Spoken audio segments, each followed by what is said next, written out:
So this is the Oukitel U28, the latest from that company.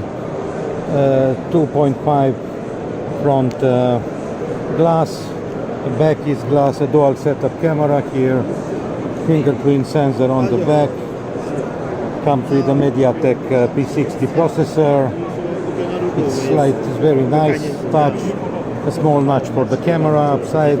What Android it is working with? It is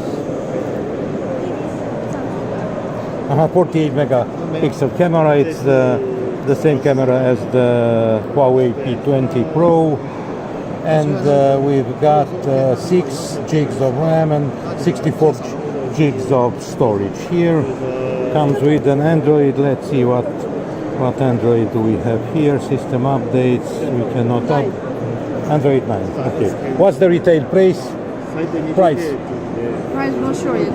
No, we don't. It's new, yes, on the market. Okay.